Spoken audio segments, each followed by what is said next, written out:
Esto es Roundup, un herbicida para grandes trabajos. Este es el nuevo. Veo que en ese pone biodegradable. Es el antiguo. Ahora no lleva lo de biodegradable, así que ya no debe ser biodegradable. Es el mismo producto, no deben tener derecho a ponerlo ya. Seguro que no es biodegradable. Cuidado que no nos salpique en la cara. No, no, no. No soy un asesino.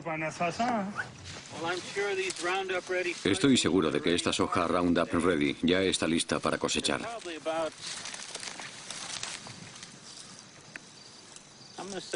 Probablemente tiene, yo diría que un 11% de humedad, así que está perfecta para la cosecha.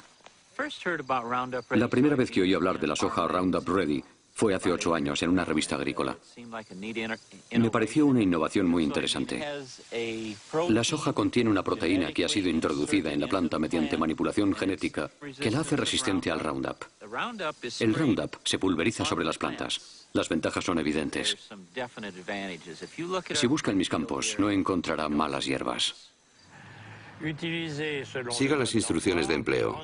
Roundup no implica riesgo alguno para los seres humanos, animales domésticos y su medio ambiente. Marca registrada de Monsanto. Fabricado en Bélgica. Si ves caracoles, no los rocíes porque entonces no se podrán comer. Y ten cuidado con las fresas. Animo a todos los agricultores europeos a conocer la tecnología Roundup Ready. Francamente es muy buena para el medio ambiente.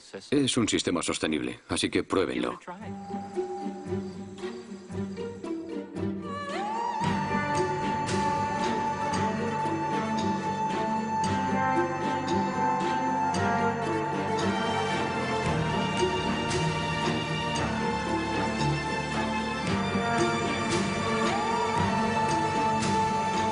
El mundo según Monsanto.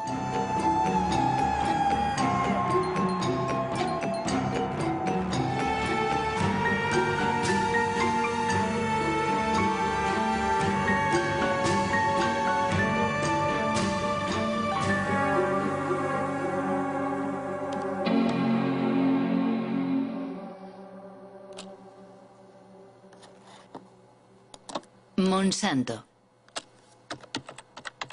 Llevo 20 años recorriendo el mundo y en todas partes he oído hablar de esta multinacional estadounidense. Y la verdad no siempre bien. Deseando saber más, he navegado durante meses por la red, encajando pacientemente las piezas del rompecabezas. En su página de internet, Monsanto se presenta como una empresa agrícola cuyo objetivo es ayudar a los agricultores a producir alimentos más sanos, reduciendo a su vez el impacto de la agricultura sobre el entorno. Su producto estrella es el Roundup, el herbicida más vendido en el mundo desde hace 30 años.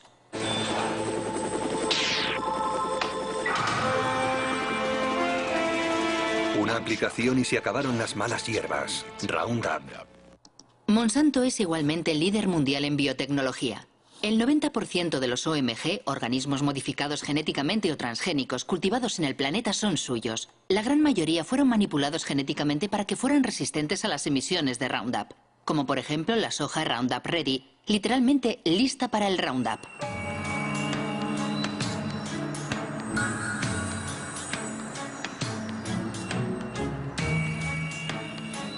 Los transgénicos de Monsanto han invadido el mundo, pero nunca una aplicación agroindustrial había despertado tantas pasiones y polémicas.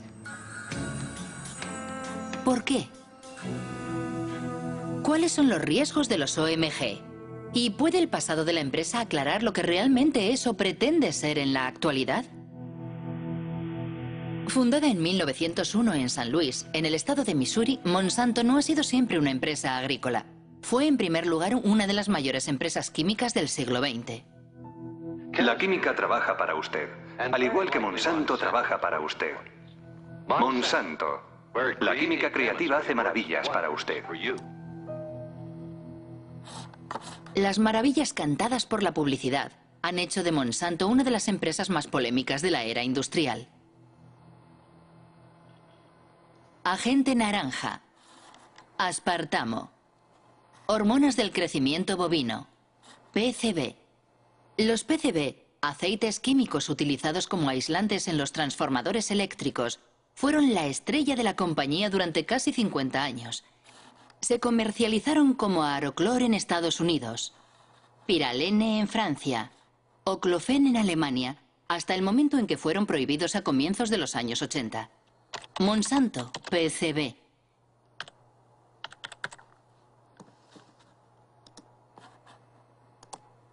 Un artículo de Washington Post de 2002. Monsanto ocultó durante décadas la contaminación por PCB. Ocurrió en Anniston, en el estado de Alabama.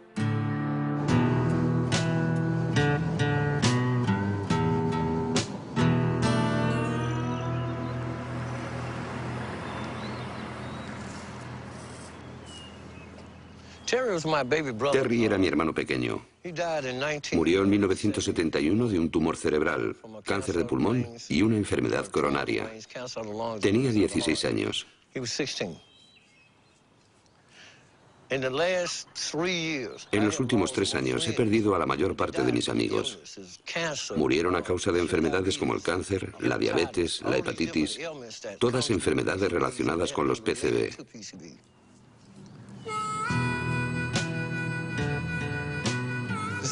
Es el camino de Monsanto.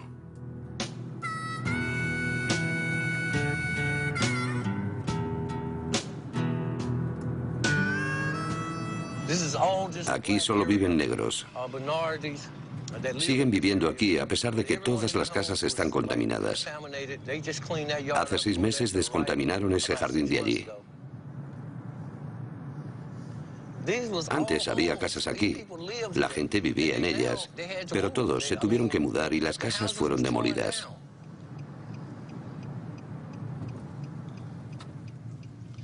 Esta es la casa donde murió mi hermano. Yo crecí en ella.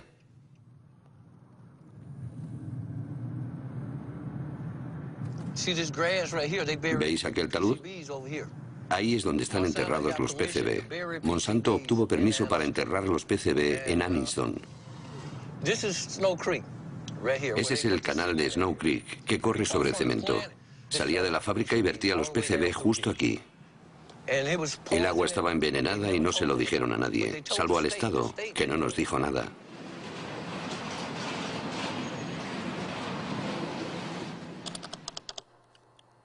PCB, Monsanto sabía. ¿Pero qué sabía exactamente? Una organización de defensa del medio ambiente de Washington, dirigida por el ecologista Ken Cook, ha hecho públicos los archivos internos de la firma. La mayoría están clasificados como confidencial. Destruir después de leer. Un documento de 1937. La exposición a los PCB provoca efectos tóxicos en todo el organismo y erupciones cutáneas de tipo acné. 1961. Tras la ruptura de una tubería en una fábrica que usaba PCB, 2 obreros desarrollan síntomas de hepatitis. 1966. Científicos sueltan peces en el canal de Snow Creek. Todos mueren al cabo de 3 minutos y medio. Contaminación. Carta dirigida al responsable de ventas en 1970. Este documento resume toda la historia. Dice lo siguiente: no podemos permitirnos perder un solo $1 en ventas. Ocultaron el hecho de que estaban envenenando a sus vecinos de Anniston, porque no querían perder ni $1. Solo cuando los abogados de los vecinos de Anniston recurrieron a la justicia, Monsanto se vio obligado a divulgar estos documentos confidenciales. Así descubrimos lo que ellos sabían desde hacía mucho tiempo. Sabían la verdad desde el principio. Mintieron. Ocultaron la verdad a sus vecinos, a las autoridades gubernamentales. Y cuando finalmente informaron a las autoridades, estas, en lugar de ponerse del lado de los envenenados, protegieron a la compañía. Apoyaron a Monsanto. Es escandaloso, absolutamente imperdonable.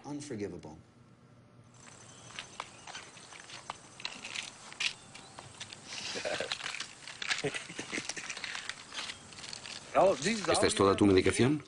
No, no es toda. Tengo más aquí. ¿Cuál es tu tasa de PCB? 63,8 en sangre. En sangre. Si realizáramos una biopsia de su grasa, estaría en lo más alto de la escala con 3 o 4 mil partes por 1.000 millones. O más. ¿Cuál es el nivel tolerable? 2 partes por 1.000 millones. Ese es el estándar mundial. Pero todos nosotros tenemos en la sangre y en el cuerpo más que en ningún otro lugar del mundo. ¿Es normal hablar del nivel de PCB aquí? Todos hablamos de ello porque es nuestra vida cotidiana. A veces se me acerca un niño y me dice, señor Baker, me han hecho los análisis y tengo 3 partes por 1.000 millones. ¿Cuánto tiempo me queda? Es una historia absolutamente terrible. ¿Pero qué piensan los científicos? En la red hay muchos artículos acerca de los efectos de los PCB en la salud humana. Uno de los mejores especialistas se llama David Carpenter. Él fue quien realizó los análisis a los habitantes de Anniston. Todos llevamos PCB en nuestro cuerpo. Los osos polares y los pingüinos tienen PCB. En el pasado se vertían los PCB solo en algunos lugares, pero con el tiempo han contaminado el aire y el agua. Ahora todo el planeta está contaminado por los PCB. Los PCB provocan numerosas enfermedades. La más conocida es el cáncer.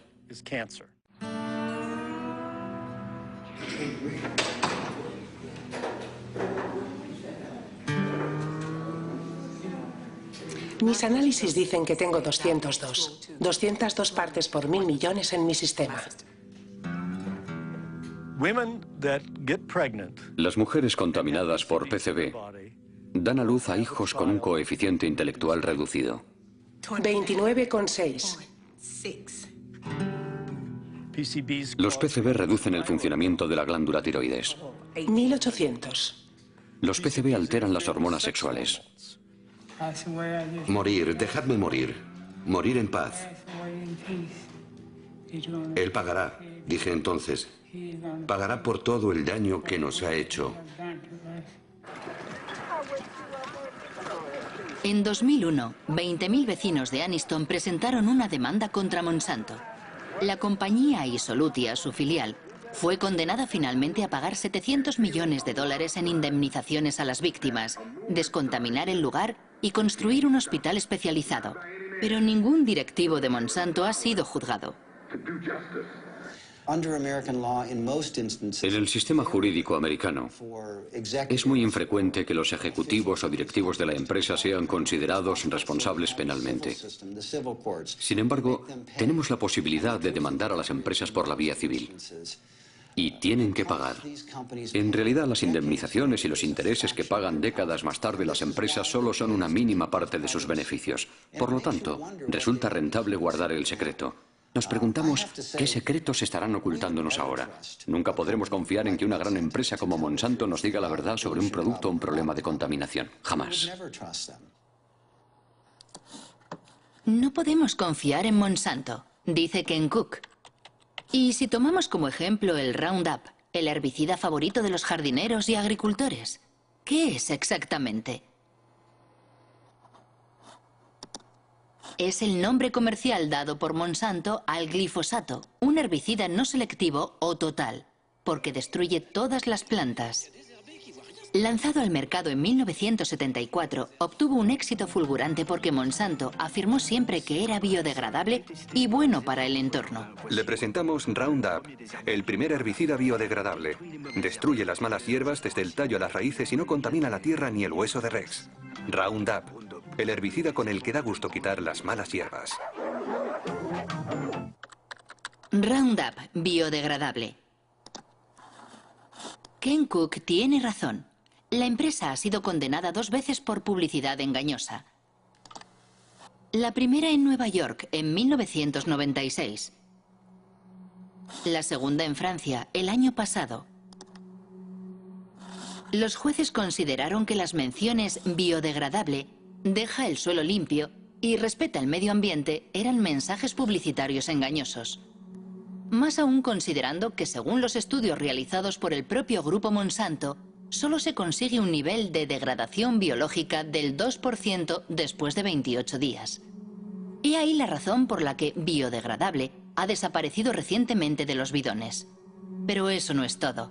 Numerosos estudios científicos demuestran que el Roundup es altamente tóxico. Un ejemplo, el Roundup provoca alteraciones en la división celular. Un estudio del profesor Robert Bellet.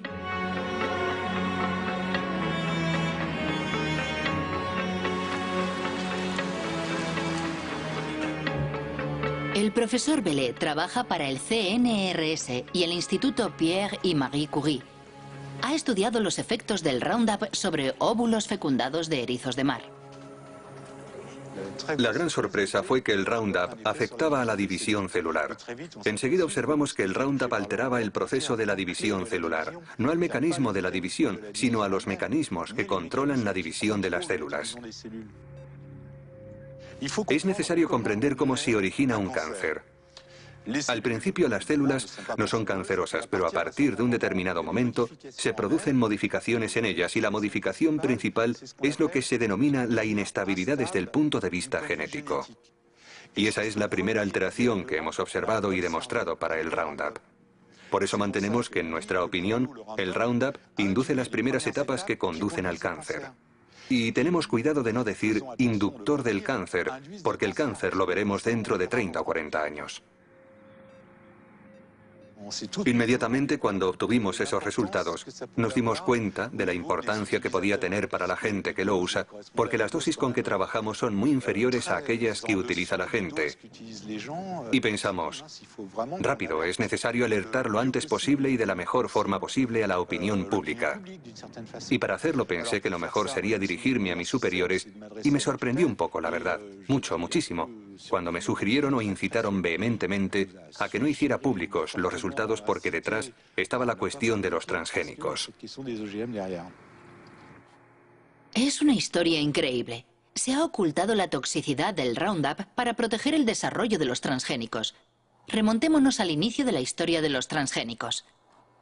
Según la página web de Monsanto, la soja Roundup Ready fue el primer cultivo transgénico autorizado en Estados Unidos en 1996. Sus productores están agrupados en la ASA, la Asociación Americana de la Soja, cuya dirección puede encontrarse en la página de Monsanto. John Hoffman, su vicepresidente, es un defensor incondicional de la biotecnología. En primavera, hacia el 1 de mayo, fumigo una vez con Roundup para matar las malas hierbas. Y después, 6 o 7 semanas más tarde, hago una segunda aplicación. Y eso es suficiente para todo el año. Antes de que existiera el método Roundup Ready, los campos estaban llenos de malas hierbas. Teníamos que buscarlas y arrancarlas con las manos. Era mucho trabajo. El sistema Roundup Ready me permite ahorrar tiempo y dinero. Aparentemente, la nueva maravilla de Monsanto lo tiene todo para seducir a los agricultores. Pero ¿cómo funciona? ¿Cómo puede sobrevivir la soja a las emisiones de Roundup? Esto es una célula de soja. El corazón de la célula, el núcleo, contiene su ADN, la estructura genética de la soja. Para crear su transgénico, Monsanto atravesó la frontera entre las especies. Sus investigadores han seleccionado un gen procedente de una bacteria que le hace resistente al Roundup. El gen se fija a partículas de oro microscópicas que se bombardean sobre las células de soja con un cañón de genes. El gen penetra en el ADN y fabrica una proteína que permite a la planta resistir al Roundup. Cuando el herbicida es pulverizado, mata a todas las malas hierbas excepto a la soja. A decir verdad, es una extraordinaria hazaña tecnológica. Pero igualmente, la soja destinada a ser fumigada por un potente herbicida terminará en el plato del consumidor. Imaginamos que, por lo tanto, fue cuidadosamente estudiada antes de su comercialización. ¿Quién era el ministro de Agricultura en la época? Dan Glickman, ministro de Bill Clinton entre los años 1995 y 2000.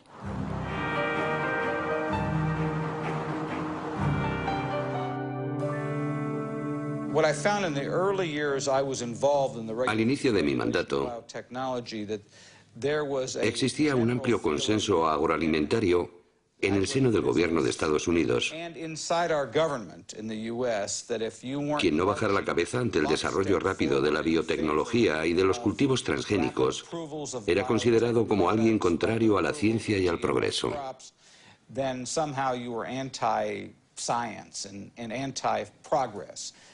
Sinceramente, pienso que deberíamos haber hecho más pruebas. Pero las empresas agroindustriales no querían porque habían hecho inversiones enormes para desarrollar esos productos. Y como responsable del organismo regulador de la agricultura, sufrí muchas presiones para que, digámoslo así, no fuera demasiado exigente. La única vez que me atreví a hablar durante el mandato de Clinton, recibí un buen tirón de orejas, no solo por parte de la industria, también por la gente del gobierno. De hecho, pronuncié un discurso en el que decía que era necesario estudiar con mayor rigor la regulación de los transgénicos. Y había personas dentro del gobierno Clinton, sobre todo en el área de comercio exterior, que se enfadaron conmigo. Me dijeron, ¿cómo puedes, tú que trabajas en agricultura, poner en duda nuestro sistema de regulación? Hasta aquí todo está claro. En Estados Unidos, el ministro de Agricultura no da la talla ante los intereses de las multinacionales. Pero, ¿cómo están regulados los transgénicos en Estados Unidos? El texto más importante ha sido publicado por la FDA, la Food and Drug Administration, la agencia encargada de la seguridad de los productos alimentarios y de los medicamentos. Título: Alimentos derivados de nuevas variedades de plantas. Fecha: 29 de mayo de 1992. Principio 1. Los alimentos obtenidos por modificación genética están sometidos a la misma regulación que los obtenidos mediante el cruce tradicional de plantas. Resumiendo, la FDA decidió no crear una categoría especial para los transgénicos. Para más preguntas, dirigirse a James Mariansky, quien entonces dirigía el Departamento de Biotecnología.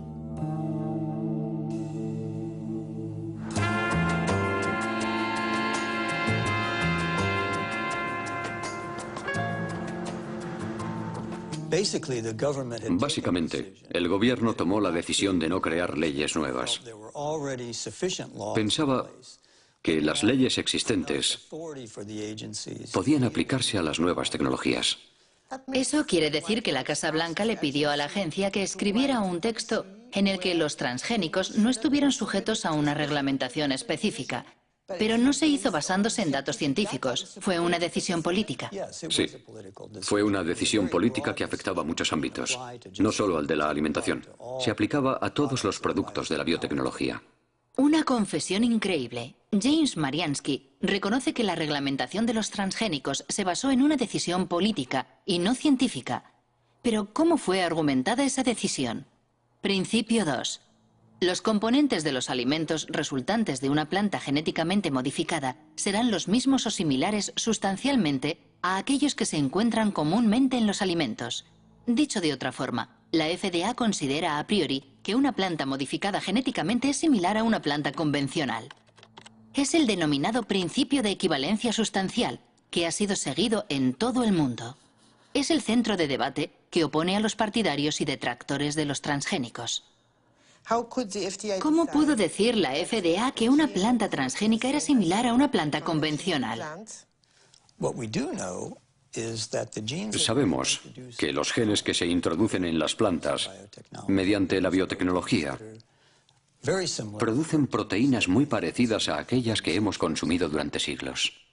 Esa es la visión oficial de la FDA, cuestionada por Jeffrey Smith, autor de numerosas obras sobre los transgénicos. Michael Hansen, asesor científico de la Unión de Consumidores.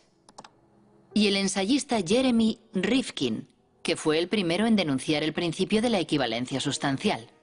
Si los alimentos transgénicos están tan extendidos actualmente, es gracias a un engaño de la FDA. Ellos afirman que estos alimentos no son diferentes. Utilizan la expresión equivalencia sustancial o no considerablemente diferentes, lo cual traducen como generalmente reconocido como seguro o GRAS. Normalmente, para que algo sea considerado GRAS, es necesario que se apoyen numerosos estudios y que existe un amplio consenso en el seno de la comunidad científica. Con los alimentos transgénicos no ha existido ni lo uno ni lo otro. La FDA decía, si se introduce un gen en una planta, ese gen es ADN. Dado que consumimos el ADN desde hace mucho tiempo, podemos por lo tanto concluir que esa planta es GRAS. Nuestro punto de vista era que los genes debían ser considerados aditivos alimentarios. Actualmente, cuando queremos agregar a un alimento una gota microscópica de un nuevo colorante, un conservante o un producto químico, se le considera un aditivo alimentario y, por consiguiente, debemos hacer toda clase de pruebas para demostrar que existe la certeza razonable de que no será nocivo. Por el contrario, si manipulamos genéticamente una planta, lo cual puede dar lugar a innumerables diferencias en el alimento, nadie pregunta nada. Aquí en Washington, si frecuentabas en aquella época los lugares donde se reunían los lobbies, podías oírles riéndose de todo eso. Todo el mundo sabía que el principio de equivalencia sustancial era un absurdo. Solo era una forma para todas esas sociedades, y particularmente para Monsanto, de sacar sus productos al mercado rápidamente con la menor injerencia gubernamental posible. Debo decir que defendieron muy bien sus intereses. Recuerdo una reunión en la que los científicos de Monsanto se encontraron con los científicos de la FDA. Hablaban de las modificaciones que provocaban sus trabajos y le preguntaban al FDA cómo iba a regular esos productos. Jamás he visto una sociedad con una influencia tan determinante y a un nivel tan alto sobre las autoridades gubernamentales a cargo de la reglamentación como Monsanto con sus alimentos transgénicos. Existe un documento excepcional en el que se puede ver a George Bush, padre, visitando los laboratorios de Monsanto. Tuvo lugar 9 años antes de la comercialización de la soja Roundup Ready. Me gustaría enseñarle algunos de los pasos que hemos de dar para llevar un gen de un organismo a otro. En realidad, hará las mismas y pequeñas manipulaciones que realizamos en el laboratorio, donde seleccionamos el ADN, lo separamos y lo mezclamos en diferentes partes para unirlas. ¿Unirlas? Unirlas de nuevo. Esta probeta contiene ADN extraído de una bacteria. El ADN tiene el mismo aspecto sea de una planta o de un animal. ¿Qué es lo que estamos viendo? Ah, ya veo. ¿Para qué sirve esto? ¿Para conseguir una planta más fuerte o una planta resistente? En este caso, resistente al herbicida. Comprendo. Tenemos un herbicida fantástico. Este es el químico que... Cuando George Bush efectúa su visita al castillo de Monsanto, es vicepresidente de Ronald Reagan. La consigna de la administración republicana es la desregularización. Se trata de favorecer a la industria reduciendo al máximo las trabas burocráticas, como los exámenes sanitarios o medioambientales sobre los nuevos productos. Y ese es exactamente el problema de Monsanto. Acabamos de solicitar al gobierno que nos permita probarlo por primera vez en una granja de Illinois este año. Seguimos alucinando con esto. Perderemos otros años. Los gastos se disparan y nunca pasa nada. Francamente, debo decir que no tenemos ninguna queja sobre la forma en que el gobierno lleva el tema. Es un proceso muy ordenado. Tienen que asegurarse de hacer lo correcto con estas cosas nuevas. Si en septiembre no tenemos la autorización, puede que pensemos de forma diferente. Llámenme. Nuestro trabajo es la desregularización. Tal vez podamos ayudarles. En 1988, Dan Quayle ocupa el cargo de George Bush, que ha sido elegido presidente de Estados Unidos. 4 años después, el nuevo vicepresidente hace pública la política del gobierno estadounidense relativa a los transgénicos, conforme a los deseos de Monsanto. Damos este paso como parte de la iniciativa presidencial de eliminación de reglamentación, ahora en su segunda fase. Estados Unidos ya es el líder mundial en biotecnología y queremos que siga siéndolo. Solo en 1991 la industria de la biotecnología ha supuesto 4.000 millones de dólares. Esperamos que alcance los 50.000 millones de dólares en el año 2000. siempre que impidamos la proliferación de una regulación innecesaria. ¿Cree que fue una conspiración? La palabra conspiración es un poco fuerte, pero desde el punto de vista de la empresa, sin duda fue un asalto al poder. Enseguida, un tal Michael Taylor se convirtió en el administrador adjunto de la FDA, justo en el momento en el que se estaban redactando las normas de los alimentos transgénicos. ¿Quién es Michael Taylor? En Internet solo hay una imagen de ese hombre oscuro. Actualmente dirige la Fundación Recursos para el Futuro.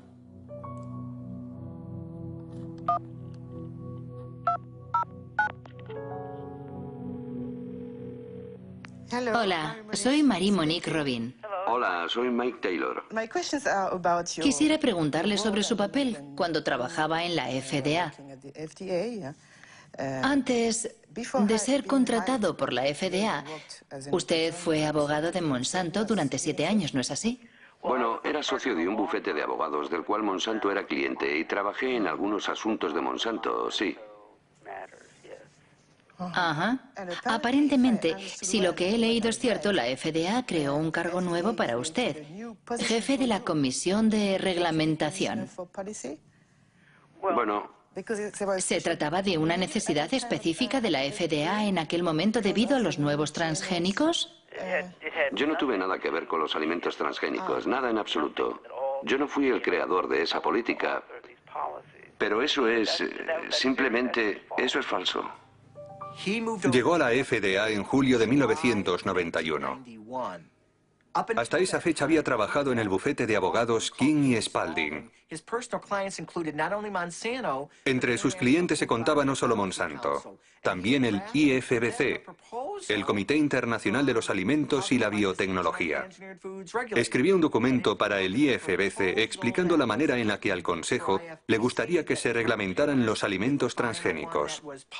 Si comparamos la propuesta de Michael Taylor para el IFBC y el texto publicado por la FDA, son muy parecidos. Si él no es el autor del reglamento, entonces alguien cogió su documento y lo modificó levemente antes de publicarlo. El señor Taylor era entonces el comisario adjunto y fue él quien dirigió el proyecto. Él era el jefe, el autor del reglamento, el responsable de llevar el proyecto a buen término. Monsanto supo llevar perfectamente el juego político y legal. Desempeñó un papel clave en la aprobación de la comercialización de las hormonas de crecimiento bovino y en la manera en que el gobierno americano ha administrado la biotecnología. Michael Hansen acaba de mencionar la hormona del crecimiento bovino. ¿De qué se trata? Al parecer es una hormona transgénica que se le inyecta a las vacas para aumentar su producción láctea un 20%. Lo mínimo que se puede decir es que no le gusta a todo el mundo. La hormona es una amenaza para nuestra salud. Veneno mortal. Manipulación. Bautizada como RBGH, hormona recombinante de crecimiento bovino, el producto es comercializado por Monsanto desde 1994 con el nombre de Posilac.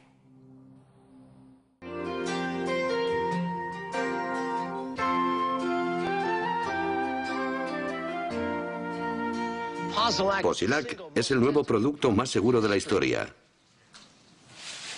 Pronto comprobará los espectaculares resultados que Posilac le ofrece. En 1985, Monsanto presentó un informe ante la FDA solicitando la autorización para comercializar el Posilac. Los expertos de la agencia analizan los ensayos realizados por la firma en ejemplares experimentales. El veterinario de la FDA responsable del expediente se llama Richard Burroughs. En una entrevista declara que responsables de la agencia han suprimido y manipulado datos.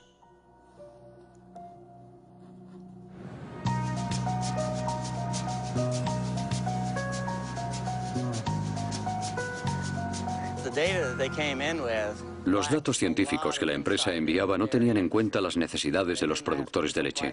A saber, 2 cuestiones clave. Enfermedades como la mastitis, es decir, la infección de las ubres, y los problemas de reproducción. Cuando vi que faltaban aquellos datos, les dije, chicos, tenéis que recoger más información. Eso les retrasó de 2 a 3 años. ¿Informó a la FDA de sus preocupaciones? Poco a poco me fueron marginando. Mi jefe puso a sus colaboradores a cargo del expediente y yo tuve cada vez menos acceso a los datos, incluidas cosas que había pedido personalmente, como los estudios sobre la mastitis. Me convertí en un obstáculo, así que decidieron eliminarme y apartarme del trabajo. Hasta que finalmente me despidieron. Me acompañaron hasta la puerta y allí se terminó todo para mí. ¿Recibió amenazas? Sí, de los abogados de Monsanto. Cuando recurrí mi despido ante la justicia, ellos le dijeron a mi abogado que me denunciarían si revelaba secretos de la empresa para mi defensa. Finalmente, la FDA sería condenada a readmitir al veterinario demasiado concienzudo, quien, asqueado, terminaría renunciando. Pero eso no es todo. En Internet se habla también de documentos robados a la FDA y enviados al profesor Samuel Epstein, dirigente de la Coalición por la Prevención del Cáncer.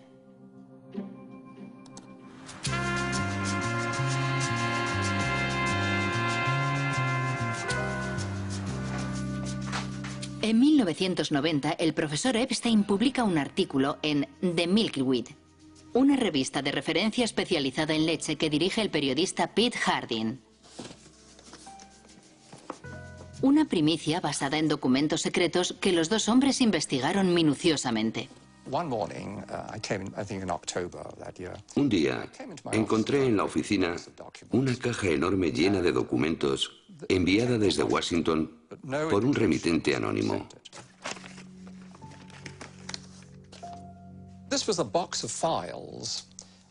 La caja contenía todos los datos de los estudios veterinarios que Monsanto había enviado a la FDA desde hacía 6 años. Una auténtica maravilla.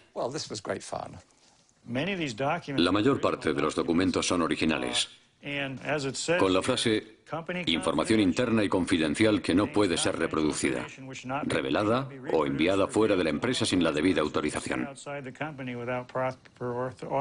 Justo lo que un periodista de investigación desea publicar.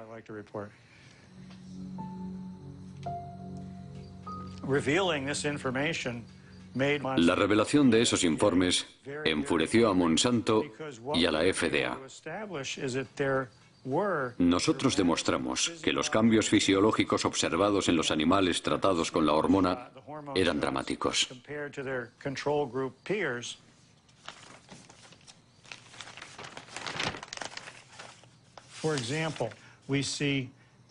Por ejemplo, el ovario izquierdo de las vacas que habían recibido la hormona sintética es un 34% más grande.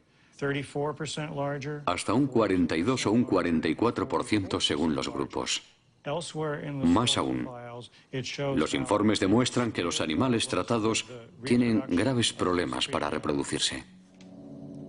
Los datos son concluyentes. Nosotros proporcionamos los datos sin procesar y procesados, datos contrastados no por nosotros para su verificación. Las autoridades sanitarias que han analizado la somatotropina bovina han comprobado que no existe ningún riesgo para los consumidores. Para Monsanto, la hormona no solo no representa ningún problema, sino que solo conlleva beneficios para el consumidor. Como la composición química de la leche no es alterada por el Posilac, sus propiedades y su gusto no cambian.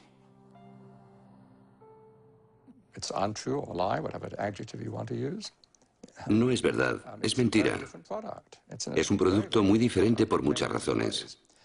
En primer lugar, como las vacas sufren de mastitis a menudo, hay pus en la leche.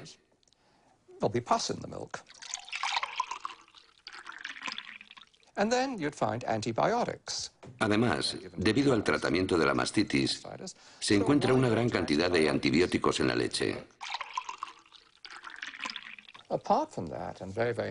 Por último, se ha observado un aumento importante del llamado IGF-1, el factor insulina de crecimiento.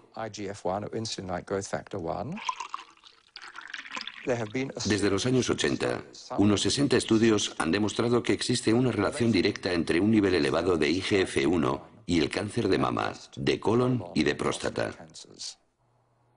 Es una historia absolutamente asombrosa. ¿Hubo otros países que autorizaran la RBGH? Al parecer, la hormona fue prohibida en Europa y Canadá. En Canadá también. La Agencia de la Salud de Canadá suele calcar sus decisiones de la FDA. RBGH. Escándalo en Santé, Canadá. Monsanto acusado de intento de soborno. En octubre de 1998, 3 científicos de Santé, Canadá, declararon ante una comisión del Senado por oponerse a la comercialización de la hormona transgénica. El escándalo ha sido descubierto por el Dr. Steve Kopra, un whistleblower, en inglés, alguien que da la voz de alarma.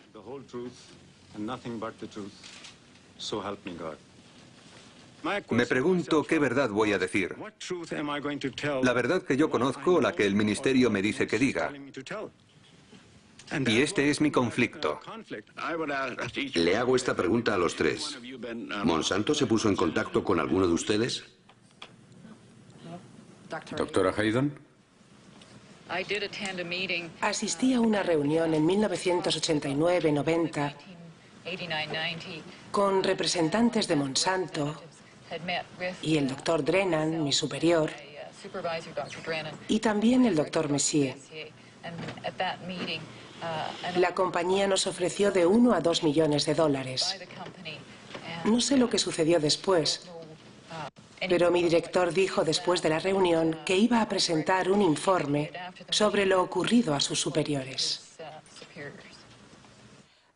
¿Cómo reaccionó Monsanto? Bien, Monsanto no negó que hubiera ofrecido 2 millones de dólares durante aquella reunión. Después dijeron que había sido una propuesta para hacer más investigaciones en Canadá sobre la vaca canadiense. En cualquier caso, el resultado es que la hormona transgénica no ha sido autorizada en Canadá. Tras las revelaciones de Canadá, el Parlamento Europeo la prohibió para siempre. Después, de repente, Margaret Haydon, Gerard Lambert y yo fuimos despedidos por desobediencia. ¿Fueron despedidos? Sí, nos despidieron y llevamos el asunto a los tribunales. No a la hormona del crecimiento bovino. En Estados Unidos, el Congreso había abierto también una investigación a petición de los detractores de la hormona transgénica.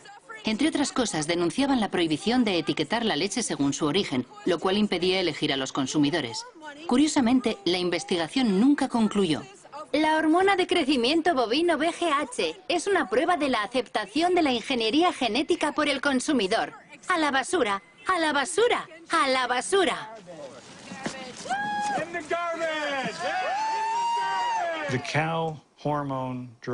La hormona del crecimiento bovino representa la primera aplicación de la biotecnología en la producción de alimentos. Y Monsanto es una multinacional muy poderosa con muchos contactos en las altas esferas del Estado. Para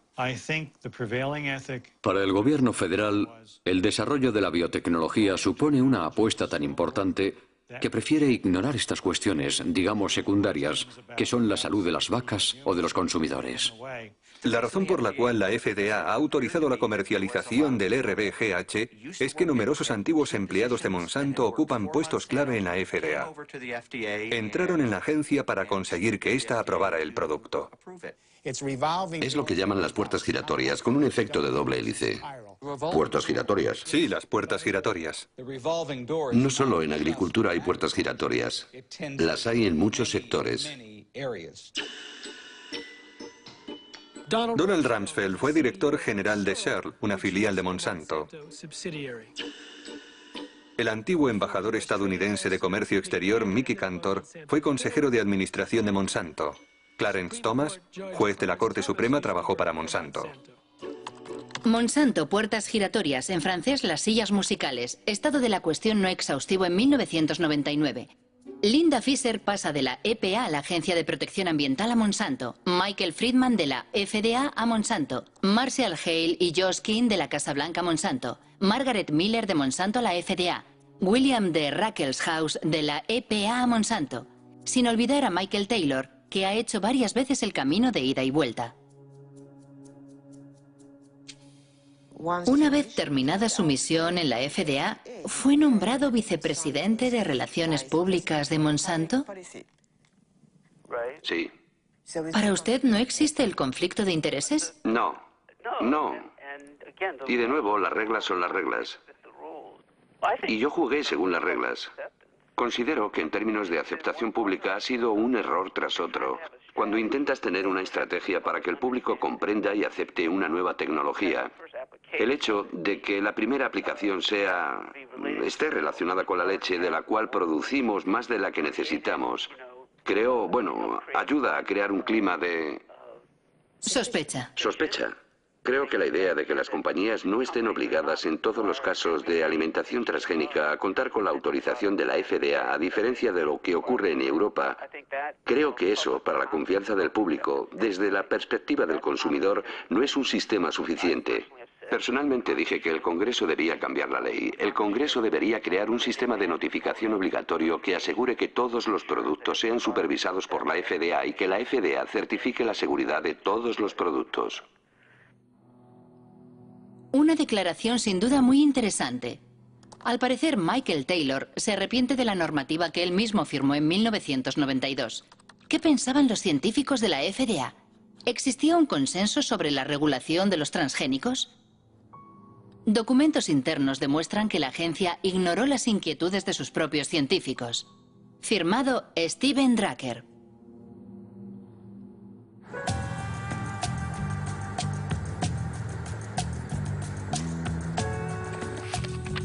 Steven Drucker es un abogado que trabaja para una coalición de organizaciones no gubernamentales. Demandó a la FDA y consiguió la desclasificación de sus archivos sobre los transgénicos. Recibimos más de 44.000 páginas que revelaban que la FDA lleva mintiendo al planeta al menos desde 1992. Y sigue mintiendo. Finge que el principio de equivalencia sustancial entre los alimentos transgénicos y las plantas convencionales está basado en un amplio consenso en el seno de la comunidad científica y que numerosos datos científicos lo demuestran. Esas dos afirmaciones son mentiras flagrantes. Por ejemplo, el doctor Luis Privil, del Departamento de Microbiología de la FDA, ha escrito: hay una enorme diferencia entre los efectos inesperados que pueden provocar las plantas tradicionales y los alimentos transgénicos. A continuación añade que ciertos aspectos de la manipulación genética podrían resultar más peligrosos. Las inquietudes expresadas por los expertos de la FDA eran tan importantes que la doctora Linda Kahl, de la FDA, responsable del seguimiento y la síntesis de sus consejos, redactó un informe para el coordinador de biotecnología de la FDA, el doctor James Mariansky. Según documentos internos de la FDA que se han hecho públicos, había muchos científicos de la FDA que no estaban de acuerdo con la normativa propuesta. Por ejemplo, aquí tengo el informe que Linda Kahl le envió. Sí. Sí. Ella decía, los procesos de manipulación genética y de cruce tradicional son diferentes. De cruce tradicional son diferentes. Y según los expertos de la agencia, conllevan riesgos diferentes. Conllevan riesgos diferentes. Es cierto que en el interior de la agencia existían opiniones divergentes. Eso es lo que Linda Kahl resume en su informe. Pero cuando terminamos de redactar la normativa, todos los científicos estaban de acuerdo. Por supuesto que la FDA había investigado el uso de la manipulación genética, pero no tenían ninguna información que indicara que la técnica en sí pudiera crear productos diferentes en términos de calidad o seguridad. Antes de que los científicos de la FDA expresaran sus inquietudes, la agencia recibió una señal de alarma muy clara. En efecto, el primer aditivo alimentario manipulado genéticamente y comercializado en el mercado estadounidense había provocado una grave epidemia. ¿Recuerda lo que sucedió con el L-triptofán en 1989? Sí. Era un aminoácido manipulado genéticamente. A priori conocemos muy bien los aminoácidos. Sí. Mató a decenas de personas y cientos más enfermaron. Provocó una epidemia de una enfermedad desconocida llamada EMS. Es cierto. ¿Cuántas personas murieron? Sí, pero nosotros teníamos muchos... 37 y más de 1000 inválidos. ¿Lo recuerda? Lo recuerdo. Según un documento de la FDA, usted dijo, no sabemos cuál es la causa del EMS, pero no podemos descartar la hipótesis de que se deba a la manipulación genética. ¿Dijo usted lo que acabo de leer? Sí. Increíble. James Mariansky no descartaba que la manipulación genética pudiera provocar efectos inesperados, pero no movió un dedo. ¿Hay científicos independientes que hayan trabajado sobre esta cuestión crucial para los consumidores? Arpad Pusztai, un renombrado científico, perdió su trabajo después de expresar sus inquietudes sobre los transgénicos. Ocurrió en 1998.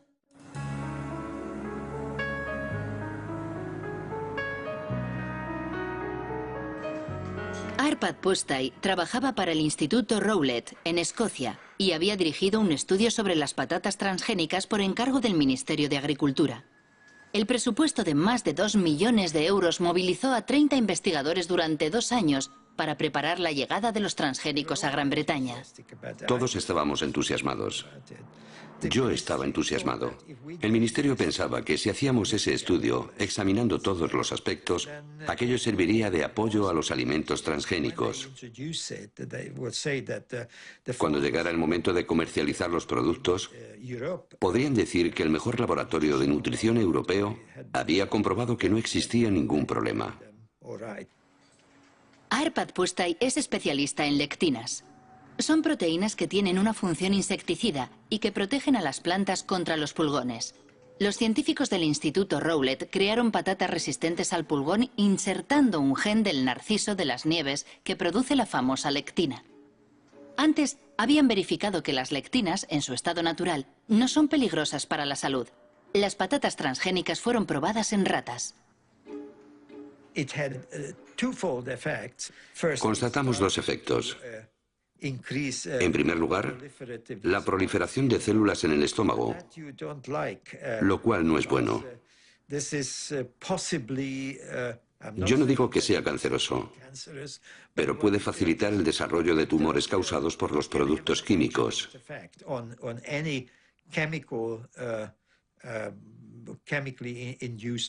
Además, el sistema inmunitario del estómago estaba alterado. No sabemos si eso es bueno o malo, pero en cualquier caso, el organismo trataba a las patatas como cuerpos extraños.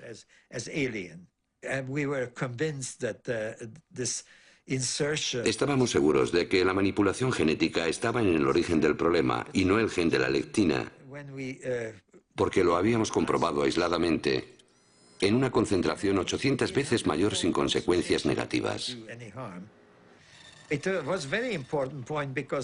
Era muy importante porque la FDA hablaba en la época de una tecnología neutra. Nosotros dijimos en público que el problema en sí no era el gen, sino la técnica de inserción. Cuando llegaron a Gran Bretaña los primeros cargamentos de soja norteamericana, la BBC entrevistó a Arpad Pusztai sobre la cuestión. Como científico que trabaja en este campo, considero que es muy injusto utilizar a nuestros conciudadanos como cobayas. Creo que jamás me perdonaron que dijera aquello. Monsanto comprendió rápidamente la importancia de nuestros resultados. Ya estaban al corriente antes de la emisión de la entrevista, porque el Instituto de Investigación Agrícola recibía mucho dinero de Monsanto. Comprendieron rápidamente las consecuencias de nuestro estudio. A la mañana siguiente de la emisión de la entrevista, Arpad Pusztai es despedido y su equipo de investigación disuelto. El profesor Stanley Ewen, un renombrado histólogo, era el encargado de estudiar el impacto de las patatas transgénicas en los órganos de las ratas. Desde aquel incidente no se hace ninguna ilusión sobre la independencia de la ciencia. Yo estaba extraordinariamente enfadado y muy alterado. Era como si el suelo hubiera desaparecido bajo mis pies. ¿Qué era lo que había pasado? También desacreditaron a Stanley. No solo a Arpad y a mí. Stanley fue jubilado y desacreditado en la universidad. ¿Es verdad? Sí. Sí. Fue muy duro. El lunes nuestro trabajo era formidable. El martes merecía estar en la basura. Yo tenía una ligera idea de lo que había podido ocurrir, pero no pude confirmarlo hasta hace algo menos de 8 años. Estaba en una cena, y en la mesa, a mi lado, había alguien del Instituto Rowett llamado Dataroi. En cierto momento le dije, es horrible lo que le pasó a Arpad, ¿verdad? Y él me respondió, sí, pero ¿no sabías que Downing Street llamó 2 veces al director? Entonces comprendí que había algo supranacional en todo este asunto. El despacho de Tony Blair había recibido presiones para detener nuestro trabajo porque los norteamericanos pensaban que podría crearle problemas a su industria biotecnológica. El caso de Arpad Pusztai provocó un rechazo masivo a los alimentos transgénicos en Gran Bretaña, apoyado por Greenpeace. Hasta tal punto que un año después, Robert Shapiro, presidente de Monsanto, aceptó participar en una teleconferencia organizada por la Asociación Ecologista. Es el único documento filmado que existe del antiguo presidente que había inclinado la compañía al área de la biotecnología lanzando un nuevo lema: alimento, salud y esperanza. Monsanto hizo grandes esfuerzos para imponer sus productos en todos los ámbitos con el apoyo pleno de las multinacionales fabricantes de alimentación, distribuidores, empresas de comunicación, agencias estatales e incluso gobiernos. No se comportan como una empresa que ofrece vida y esperanza, sino como matones que intentan imponer sus productos. Sí, soy un matón, pero me parece que no soy un matón con éxito. Me gustaría empezar señalando que la biotecnología es una herramienta. La biotecnología en sí misma no es ni buena ni mala. Puede usarse bien o muy mal. Los productos que están en el mercado han sido comprobados por los órganos de vigilancia que la sociedad ha establecido con el fin de asegurar no solo su seguridad, también la seguridad medioambiental de estos productos.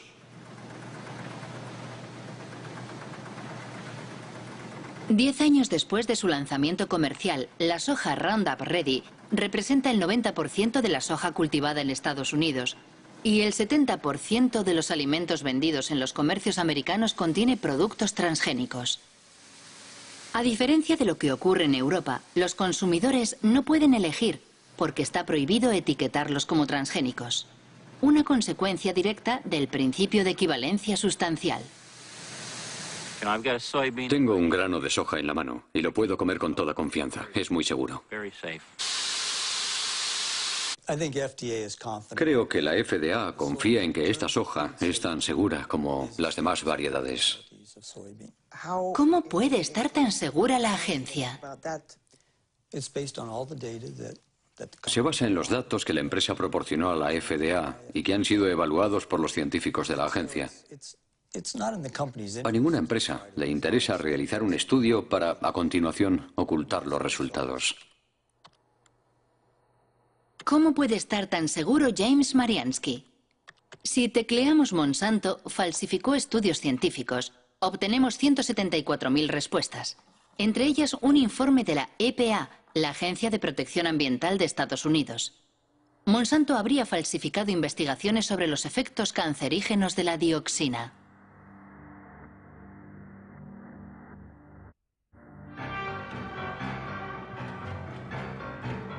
La historia comienza en Nitro, en una fábrica de Monsanto que fabrica un potente herbicida denominado 245T. En 1945, una explosión provoca efectos inesperados. 228 obreros desarrollan una enfermedad muy desfigurante, el cloracné. La causa es la dioxina, un subproducto altamente tóxico que contiene el 245T.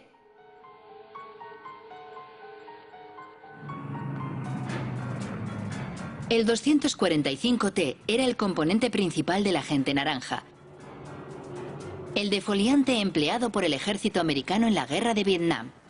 En los años 60, 40 millones de litros de agente naranja fueron arrojados en el sur del país, es decir, 400 kilogramos de dioxina pura. 3 millones de personas fueron contaminadas, entre ellas miles de soldados americanos. 40 años después de la guerra, la dioxina continúa causando víctimas. Se dice que actualmente el veneno provoca cáncer y graves alteraciones genéticas.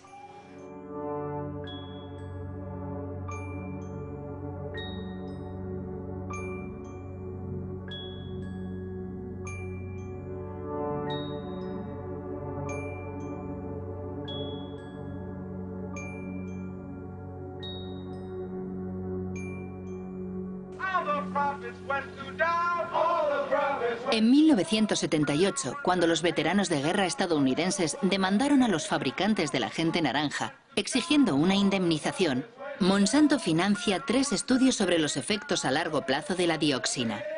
La compañía pagó a científicos para que compararan el estado de salud de los trabajadores afectados 30 años antes en el accidente de la fábrica de nitro, con el de los trabajadores no afectados. 2 personas conocen muy bien ese estudio. William Sanjur, que dirigía el Departamento de Residuos Tóxicos de la Agencia de Protección Ambiental, y Gerson Smoger, el abogado defensor de los veteranos de la guerra de Vietnam. En 1990, la doctora Kate Jenkins, una de mis colegas en el EPA, elaboró un informe alegando que ciertos estudios realizados por Monsanto eran incorrectos. Si hubieran sido realizados correctamente, los resultados habrían sido los opuestos a los obtenidos por Monsanto. Sus estudios demostraban que la dioxina no es un agente cancerígeno para el hombre. Tenían los datos de las investigaciones y manipularon su interpretación para llegar a la conclusión que querían. Una investigación jamás se hace así, jamás. Pero así fue como consiguieron lo que querían. Más tarde descubrimos que había 5 personas con cáncer, que en uno de los estudios habían sido registradas como expuestas a la dioxina. En el otro estudio, esas mismas 5 personas eran presentadas como no expuestas.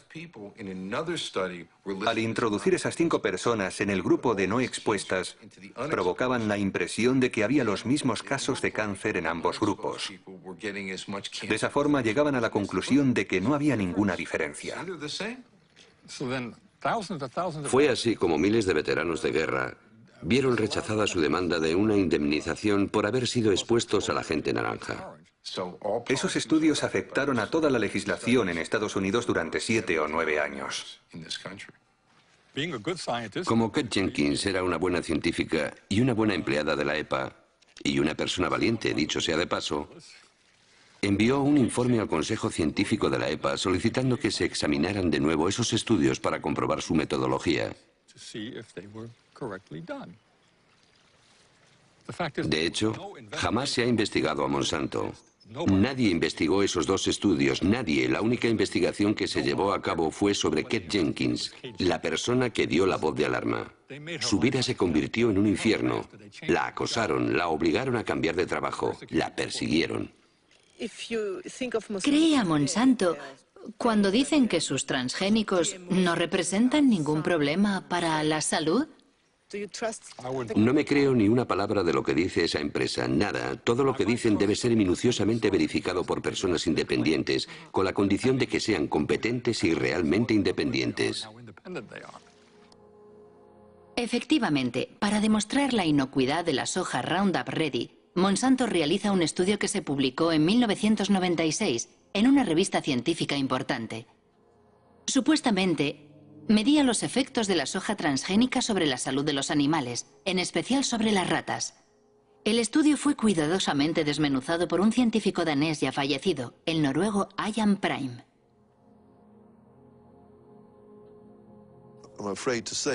Para mí, este estudio tiene muy poco valor. Resulta decepcionante, sobre todo sabiendo que sirvió de base al principio de equivalencia sustancial. Hay cosas sorprendentes. Por ejemplo, esta frase: los estudios sobre la alimentación de los animales nos proporcionan la seguridad parcial de que no hay cambios importantes. ¿Cómo que parcial? Eso no es suficiente. Yo quiero el 100% de seguridad. Por ejemplo, en la página 723 se puede leer: salvo por su coloración más marrón, los hígados parecían normales durante la autopsia. ¿Cómo se puede decir eso sin estudiar el interior del hígado? Sin estudiar las muestras al microscopio para ver si no hay diferencias. Además, usaron ratas viejas. Cuando se quieren ocultar los problemas, no hay nada mejor que coger animales adultos, porque son los jóvenes los que permiten observar si se ha producido alguna modificación. Podemos afirmar que se trata de mala ciencia, porque proporcionan muy pocos datos. ¿Intentó conseguir los datos originales del estudio sobre las ratas? Yo no, pero un colega sí. Fue muy largo y frustrante, porque tuvo que ir de despacho en despacho. Y finalmente, la respuesta fue negativa. Si no hay nada que ocultar, no debería ser un problema. Los datos deberían estar a disposición de todo el mundo para que se pueda trabajar con ellos. Pero cuando vemos que se ocultan los datos, todos sospechamos. Nos preguntamos por qué los ocultan así. De cualquier forma, una cosa es segura. Fue gracias a esos estudios insuficientes por lo que los transgénicos de Monsanto invadieron el mundo, principalmente América del Norte y del Sur, Asia y Australia. En 10 años los cultivos transgénicos se han extendido por más de 100 millones de hectáreas. El 70% son resistentes al Roundup y el 30% restante ha sido manipulado genéticamente para fabricar un insecticida denominado BT. Desde 2001, la compañía publica un documento titulado The Pledge, la promesa, una especie de carta ética en la que intenta responder a sus detractores justificando sus prácticas. En el corazón de su oposición a los transgénicos se encuentra singularmente la cuestión de las patentes. Eso que Monsanto llama sus derechos de propiedad intelectual, que deben proteger sus inversiones. En América del Norte, cualquier granjero que compre semillas transgénicas debe firmar un contrato de empleo de la tecnología, mediante el cual se compromete a respetar la patente que la compañía posee sobre el gen manipulado. En Estados Unidos, los alimentos transgénicos están protegidos por la ley de patentes. Por esa razón, no tengo derecho a guardar granos para sembrarlos el año siguiente. Es una protección para Monsanto y las empresas dedicadas a la biotecnología, porque han invertido muchos millones de dólares para crear esta tecnología nueva. ¿Cómo puede saber Monsanto que alguien ha vuelto a plantar sus semillas?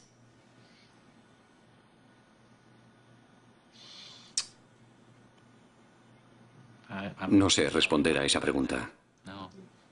¿Cómo puede saber que alguien ha plantado de nuevo sus semillas? Es una buena pregunta para Monsanto. La pregunta es tan delicada que Monsanto prefiere ignorarla haciendo bellas promesas. En el caso de que aparecieran variedades que nos pertenecen de forma no intencionada en las tierras de un agricultor, nos comprometemos a encontrar una solución que satisfaga tanto al agricultor como a nosotros.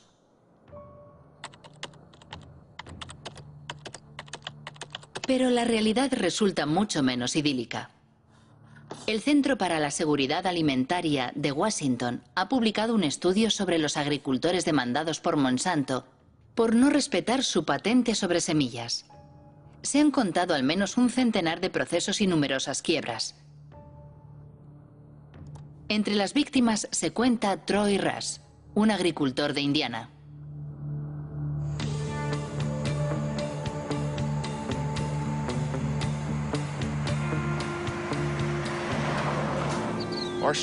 Nuestra historia comienza en 1999. Un caballero, y no es el término más apropiado, se presentó en la granja de mis padres. Dijo que era un detective privado contratado por Monsanto. Nos dijo que estaba investigando a agricultores sospechosos de haber guardado una parte de sus semillas. Nos preguntó directamente si ese era nuestro caso. Le contestamos que no, y le enseñamos las facturas de compra de herbicidas y grano. Incluso le dimos las direcciones de los vendedores para que lo comprobara personalmente, pero declinó nuestra invitación. Después de aquel incidente, Monsanto demandó a mi familia. Monsanto presentó documentos que, supuestamente, eran análisis de muestras recogidas en nuestra granja. Para obtener las muestras, Monsanto tuvo que entrar en nuestras tierras sin autorización y robarlas. Recuerdo que aquel año habíamos plantado 200 hectáreas de soja Roundup Ready. Era un contrato que teníamos con un productor de semillas para producir simiente. El contrato era muy preciso porque indicaba dónde íbamos a sembrar. Era muy fácil de comprobar y todo el mundo lo sabía. ¿Por qué negociaron un acuerdo amistoso con Monsanto?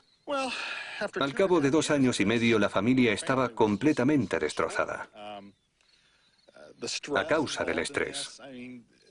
Sus acciones amenazaban el trabajo de 5 generaciones. Si Monsanto hubiera ganado, lo habríamos perdido todo. Y ellos se lo habrían quedado todo. Todo. Buenos días. Buenos días, señor. ¿Cómo estás hoy, Troy? Bien, ¿cómo estás? ¿Cómo va todo? Bien. Troy Rush y David Runyon cultivan soja tradicional. Los dos han sido víctimas de lo que en Estados Unidos llaman la policía de los genes. Creada por Monsanto para imponer su ley en los campos, la policía de los genes siembra el terror en el campo norteamericano, donde se denuncian los métodos totalitarios de un mundo dominado por los transgénicos. Troy, me gustaría que vieras unas fotos. Mira lo que hice para impedirles que volvieran a entrar en mis tierras.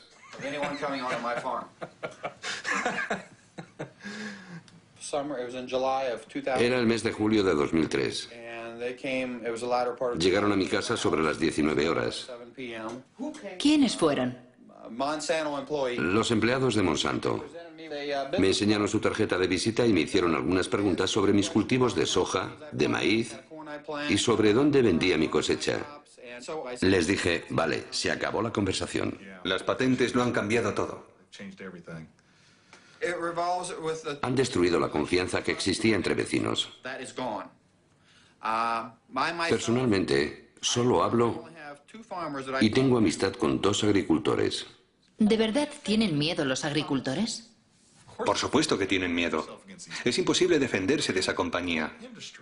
Han creado una industria cuyo único objetivo es destruir las vidas de los agricultores. Todo el mundo tiene miedo. ¿Tiene miedo de que le denuncie un vecino? Sí. ¿Sí? Sí, es sencillo. Solo hay que marcar el 1-800 Monsanto. No, perdón, 1-800 Roundup. Recuerdo que animaban a los agricultores a llamar a ese número gratuito para delatar. ¿Por qué hace todo eso Monsanto? Para controlarlo todo. ¿Las semillas? Sí. Quieren controlar la simiente. Quieren apoderarse de la vida. Se trata de la base de nuestra alimentación. Quieren apoderarse de la comida, de toda la alimentación. Entre 1995 y 2005, Monsanto adquirió una 50 de compañías semilleras en todo el mundo.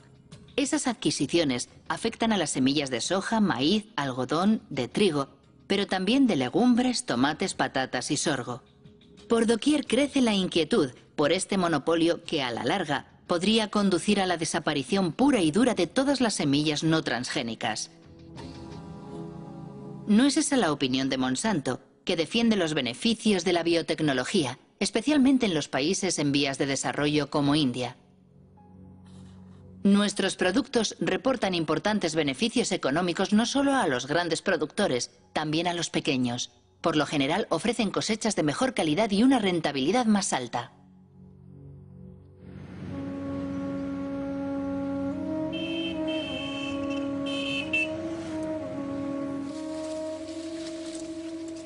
India es el tercer productor mundial de algodón. En 1999, Monsanto compró Maiko, la primera empresa productora de semillas del país. 2 años más tarde, el gobierno indio autorizó los cultivos BT, denominados Bollgard, que fueron manipulados para fabricar un insecticida que supuestamente repele los ataques del gusano americano, un parásito del algodón. Día y noche, las 24 horas todos los días. Bollgard te protege. Este es el poder de Bollgard. Menos herbicida, más beneficios. Semillas de algodón Bollgard. El poder para vencer a los insectos. Desde el año 2001, Kiran Sakari y Abdul Gaim estudian día a día los cultivos del algodón transgénico entre los pequeños agricultores del distrito de Warangal. Cada año, estos 2 ingenieros agrónomos publican un informe comparando el rendimiento y los costes de producción del algodón BT con el del algodón convencional. En 2006, la cosecha fue arrasada por una enfermedad que afecta a los cultivos transgénicos. Las plantas de este campo de algodón Bollgard están infectadas por la rizoctonia. El interior del tallo es fibroso, al contrario que en una planta sana. Es típico de esta enfermedad. Todos los agricultores dicen que nunca lo habían visto.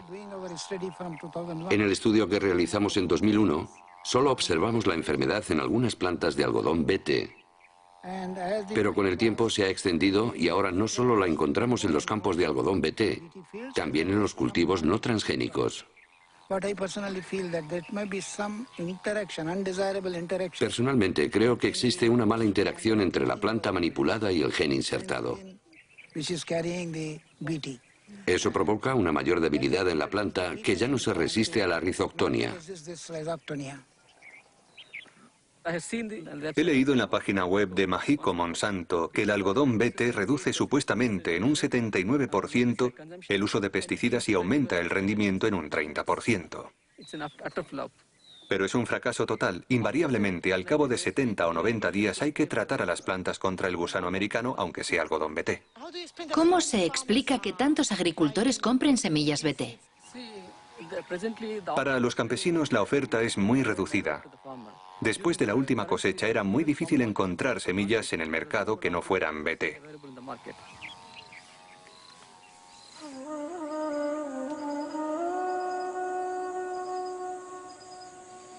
Actualmente en India, Monsanto controla prácticamente la totalidad del mercado de simiente de algodón. Una manera de imponer sus semillas transgénicas 4 veces más caras que las semillas convencionales. Para conseguirlas, los campesinos se ven obligados a empeñarse con intereses de usura. Si la cosecha es mala, van a la quiebra. Es una espiral infernal que está diezmando las aldeas indias.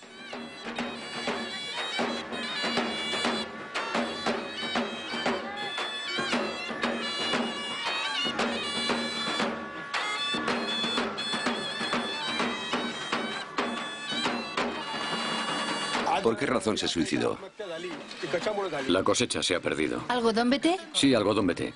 ¿Hay alguna otra razón? Las deudas. ¿Qué edad tenía? 25 años. Se bebió 1 litro de pesticida.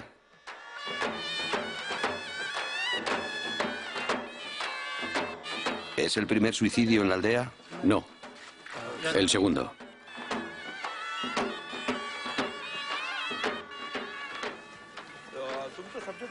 Funerales como el que acabamos de ver se repiten 3 veces al día en la región de Vidarbha, donde el algodón BT se introdujo en 2005. Es cierto que a pesar de no ser un fenómeno nuevo en la India, con la introducción de los transgénicos se ha incrementado notablemente. Pero pocos han denunciado este escándalo internacional que enfrenta en un combate desigual al fuerte con el débil.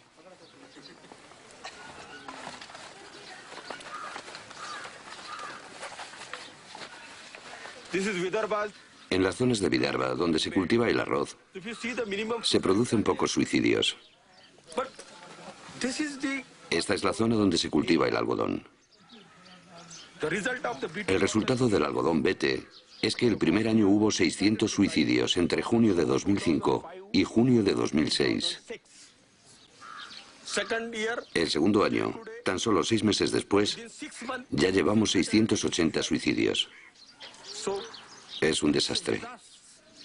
Sí, es un desastre completo. El problema reside en que los alimentos transgénicos hacen que los agricultores dependan completamente de las fuerzas del mercado. No solo tienen que pagar la simiente más cara, también tienen que comprar abonos. Además, el consumo de insecticidas no se reduce. Es mentira. Monsanto dice que los transgénicos son mejores para el pequeño agricultor. ¿Qué opina usted? Nuestra experiencia demuestra que eso es completamente falso. Es mentira.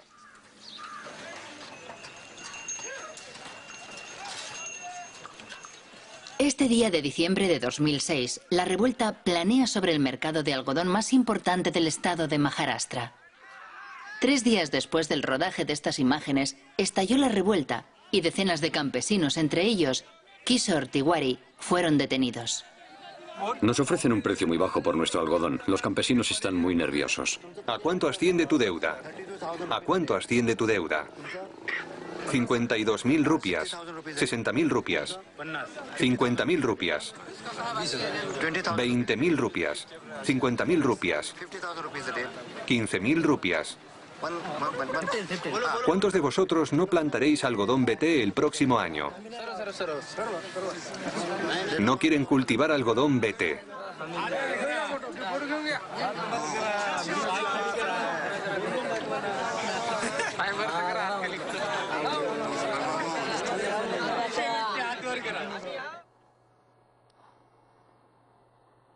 Las semillas del suicidio. Es el título de un libro escrito por Vandana Shiva. Esta física, ganadora del Premio Nobel Alternativo, dirige una fundación económica y una red de granjas productoras de semilla bautizada Nadyana.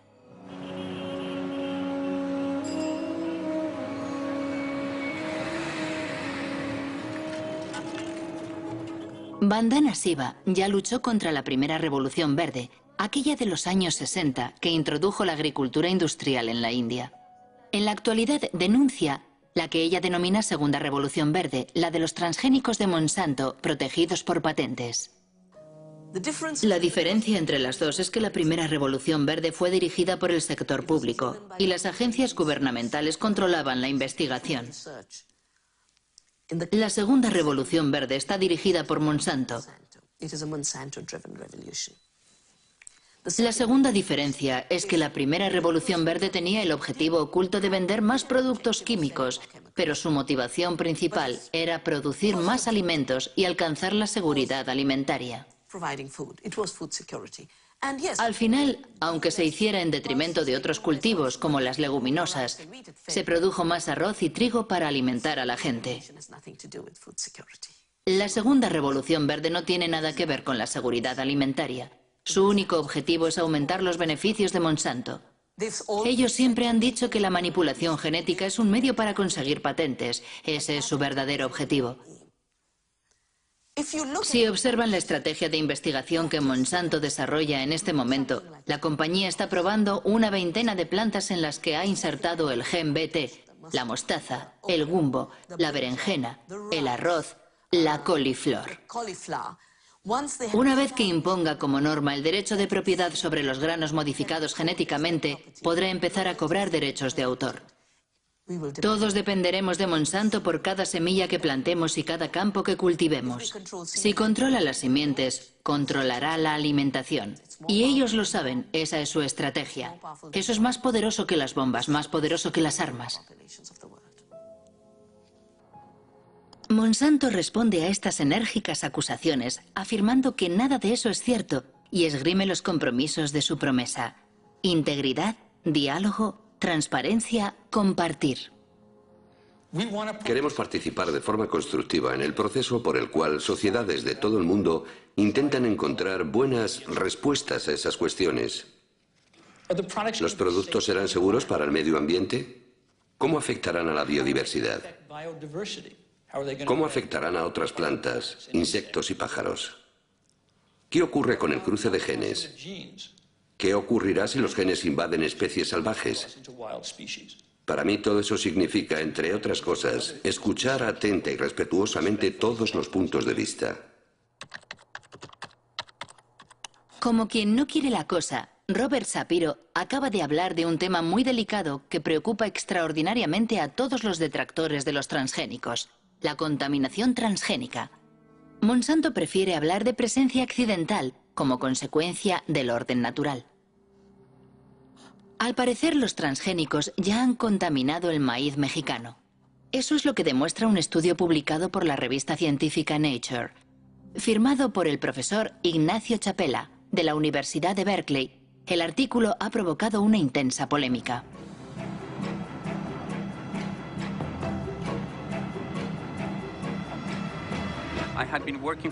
Durante 15 años he trabajado con comunidades indígenas de Oaxaca, en México, para enseñarles a analizar su medio ambiente. Uno de mis estudiantes les está enseñando a detectar los alimentos transgénicos. Llevamos una lata de maíz americano en conserva que tenía que servirnos de control positivo porque sabíamos que era maíz transgénico. Necesitábamos un control negativo y pensamos que el maíz mexicano era perfecto para eso, porque es el maíz más puro y mejor conservado del mundo. Cuando analizamos las muestras, descubrimos sorprendidos que el maíz que creíamos que no era transgénico ya contenía ADN transgénico.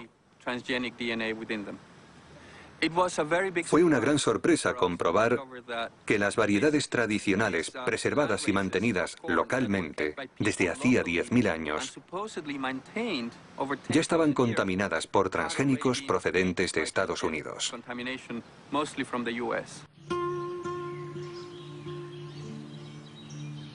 México es el lugar originario del maíz. En la región de Oaxaca, al sur del país, existen más de 150 variedades locales. Esa gran biodiversidad es un tesoro universal que protege la reserva genética de maíz conservada por millones de campesinos mexicanos. ¿Este maíz es para la familia? Sí, para la familia nada más. Hace tortillas. Pero siempre de este tamaño, así limpio, se recoge para semilla, para el otro año. ¿Nunca compras semillas afuera? No. ¿Se intercambia? Sí, trueque de la antigüedad.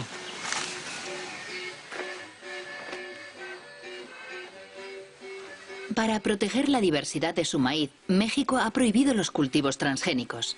Sin embargo, en el marco del Tratado de Libre Comercio firmado con Estados Unidos y Canadá, el país no puede impedir la importación masiva de maíz americano, transgénico en un 40%. Destinado exclusivamente al consumo humano y animal, el maíz americano amenaza la producción local. Fuertemente subvencionado por la administración de Washington, el maíz industrial, como aquí se le llama, cuesta 2 veces menos que el maíz tradicional.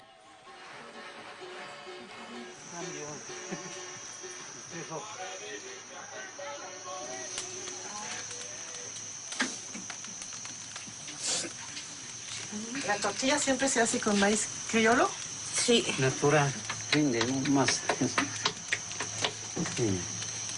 Y alimenta más porque es de la tierra pura.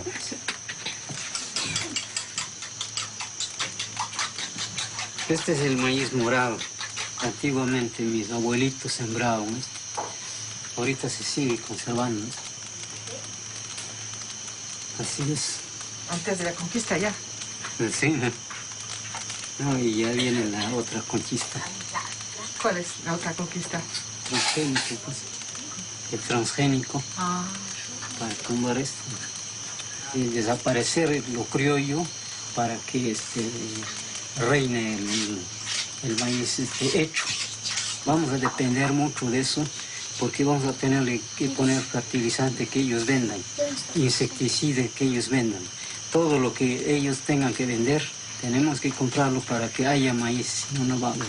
Sin embargo, el criollo, sin ponerle abono, ni insecticida, ni nada, Por lo menos así está.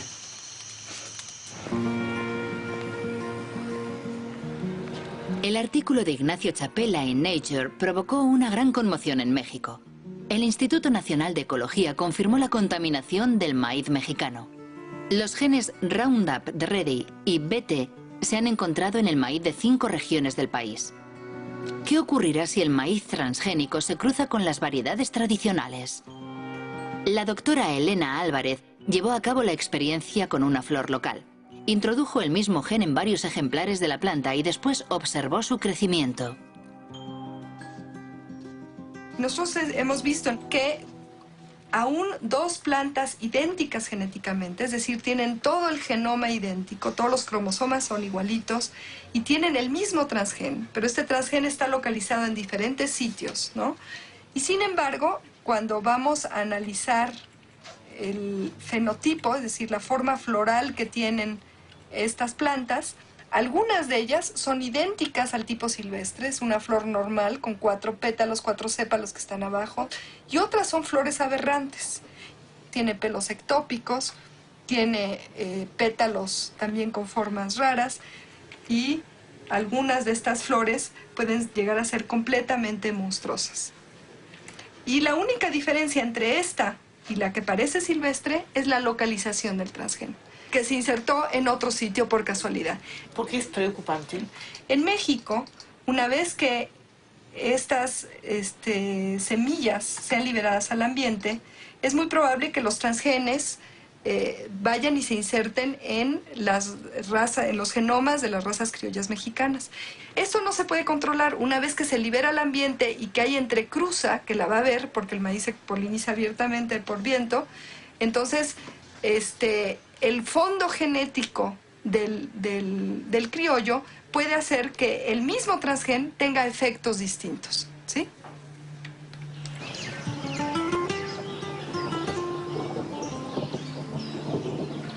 Buenos días, los seguimos invitando para que podamos platicar con ustedes un momento en relación a las actividades que se están produciendo actualmente del maíz, sobre todo por la contaminación por transgénicos. Nosotros estamos muy preocupados. Aldo González dirige una organización indígena. Desde hace 2 años realiza una campaña informativa en las comunidades de Oaxaca. Los temores expresados por la doctora Elena Álvarez ya han sido verificados sobre el terreno. Yo voy a mostrarles ahora algunas imágenes de plantas de maíz que hemos encontrado aquí en la región de la Sierra Juárez y que nos gustaría saber si ustedes las han visto, ¿no? Opa, estas no son. Aquí en esta imagen, por ejemplo, podemos ver cosas raras. Esta planta pues tiene una rama por aquí y otra rama por acá. Las milpas normalmente no salen así. Digamos, sale una hoja y arriba sale un jilote, ¿no? En este caso están saliendo 3 jilotes sobre una sola hoja. Son monstruos. Esa planta nosotros la enviamos a un laboratorio de biotecnología para que detectaran si tenía presencia o no tenía presencia de transgénicos y desgraciadamente nos dio positivo. Miren, plantas como esta las hemos encontrado sobre todo en la calle, en algún jardín, porque seguramente alguien fue a comprar el maíz a la tienda y pues iba caminando y se le cayeron algunos maíces y esos maíces crecieron, ¿no? Y entonces de esa manera es como se puede producir la contaminación a las plantas nativas de maíz. Lo que yo entiendo que en el futuro, si se deja que esto se prolifere dentro de los cultivos de los campesinos, al rato nosotros vamos a tener que comprar maíz porque nuestro maíz ya no va a servir. Es preocupante. ¿Qué debemos de hacer? ¿Cómo le vamos a hacer, no? Una de las recomendaciones que nosotros estamos dando es que si nosotros vemos cosas raras en algún momento, pues le quitemos la espiga, ¿no? Porque la espiga es donde sale el polen. Entonces decimos aguas, ¿sí? Tenemos que ser más vigilantes con nuestras milpas. ¿No le parece que puede ser una estrategia de una compañía como Monsanto lo que no puede alcanzar a nivel legal, lo alcanzas a través de la contaminación? Y nosotros pensamos en un momento dado que la contaminación incluso puede ser hecha a propósito. Si el lugar de origen del maíz está contaminado, ¿qué importa si otro lugar del planeta se contamina? Entonces, esto a quién beneficia solamente a las empresas transnacionales como Monsanto. ¿Cómo reaccionó Monsanto a la publicación del artículo de Ignacio Chapela sobre la contaminación mexicana? Los golpes bajos de Monsanto y el despido del profesor de Berkeley, firmado por Jonathan Matthews, director del GM Watch, un servicio de información sobre los transgénicos con sede en el sur de Inglaterra.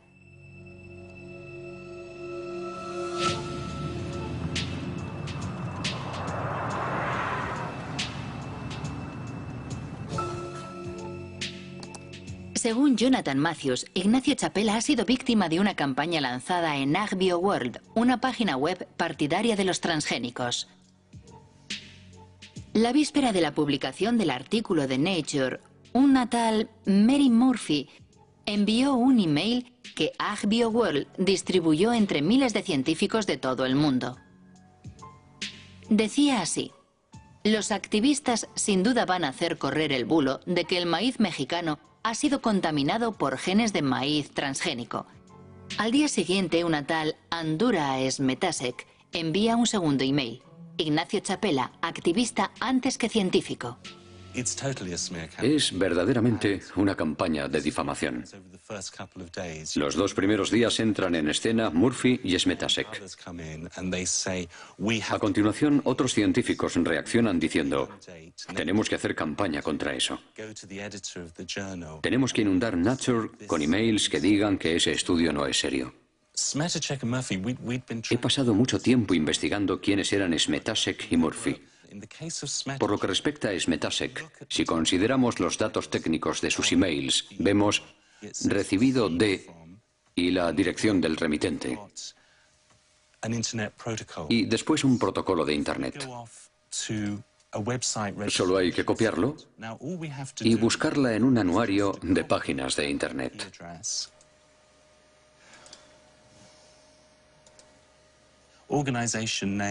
Y descubrimos que la propietaria es la compañía Monsanto de San Luis. En cuanto a Mary Murphy, dejó algunas pistas que me permitieron llegar hasta ella. Como podemos ver aquí, los emails enviados por Mary Murphy son de la dirección bw6biwood.com. Investigando, descubrimos que bitboot.com es el nombre de una agencia de comunicación llamada Group Vivin y que entre sus clientes se encuentra Monsanto. Falsos científicos. ¿Realmente son golpes bajos? Sí, podemos hablar de métodos muy sucios que pisotean la ética más elemental. Demuestran que se trata de una empresa capaz de cualquier cosa por imponer sus productos en todo el mundo, incluida destruir la reputación de todos aquellos que se pongan en su camino. La prensa británica se hizo eco de las acusaciones de Jonathan Matthews, pero Monsanto ha preferido ignorarlo. Mientras continúa su imparable ascensión, la firma defiende su visión de un mundo transgénico que supuestamente resolverá los problemas del hambre y el medio ambiente en perfecta armonía. La experiencia práctica demuestra claramente que la coexistencia entre la agricultura transgénica y la agricultura convencional o biológica no solo es posible, sino que existe de forma pacífica en todo el mundo.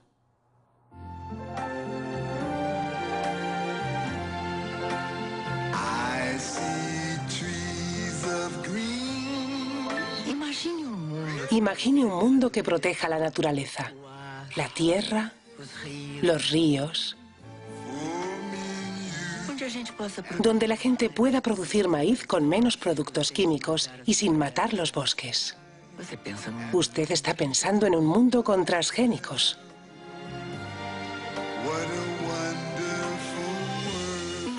Una iniciativa de Monsanto con el apoyo de la Asociación Brasileña de Nutrición.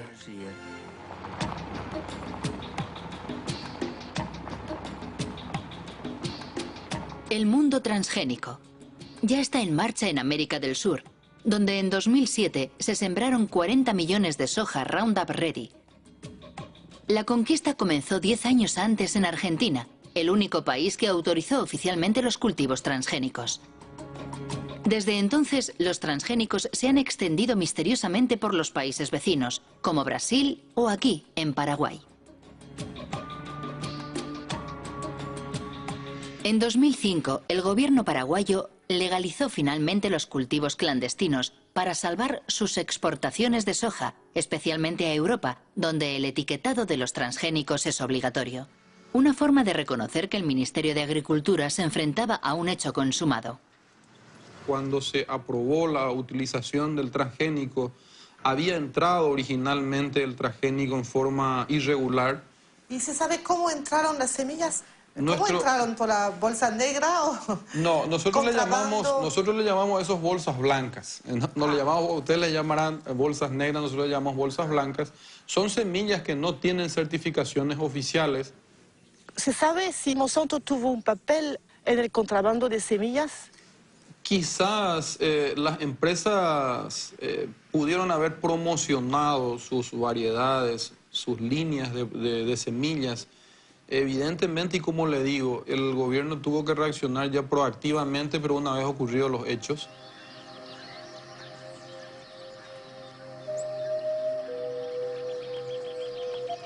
Sea cual fuere su origen, el contrabando fue un buen negocio para Monsanto. Desde que los cultivos fueron legalizados, la compañía ha conseguido que los productores paguen derechos por cada tonelada de soja producida. Igual que en Brasil.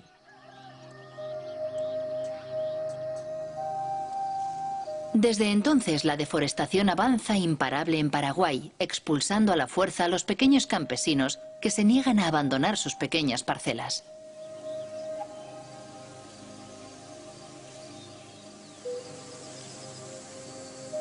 Jorge Galeano dirige una organización campesina que lucha contra el avance de lo que llama el desierto verde. Así como estamos teniendo acá una muestra de lo que es el sojal, en realidad es solamente un monocultivo que destruye todo lo que está a su paso, ¿verdad? Entonces, estos eran totalmente bosque y, digamos, parte de la agricultura familiar campesina, que conviven con las plantas, con los árboles, ¿verdad? La mandioca, el maíz. ¿Le parece, Jorge, que el monocultivo transgénico puede convivir con las producciones de los pequeños campesinos aquí? Nosotros estamos seguros que no. No puede convivir, no son compatibles. Es una guerra silenciosa que va eliminando comunidades campesinas, familias campesinas, biodiversidad que tenemos en el campo. Esta trae muerte, trae pobreza, trae enfermedades y la eliminación de todos los recursos con que nosotros contamos para sobrevivir. Actualmente, por todo el país, se fumiga Roundup, con avionetas o con abonadoras llevadas por obreros agrícolas sin ninguna protección. Se fumiga justo hasta la puerta de las casas o cerca de los cultivos de supervivencia de los pequeños campesinos. Todos los años se destruyen cosechas y miles de personas son contaminadas. Como esta familia rodeada por los transgénicos de Monsanto. Los padres están preocupados por su hijo Pedro, que todos los días tiene que atravesar los campos de soja para ir a vender las tortillas de maíz que hace su madre.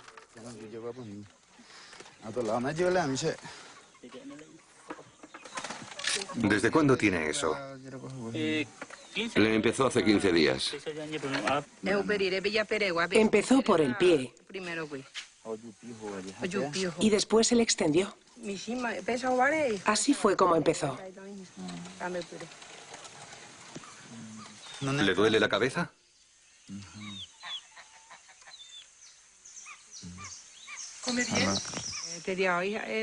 Muy poco.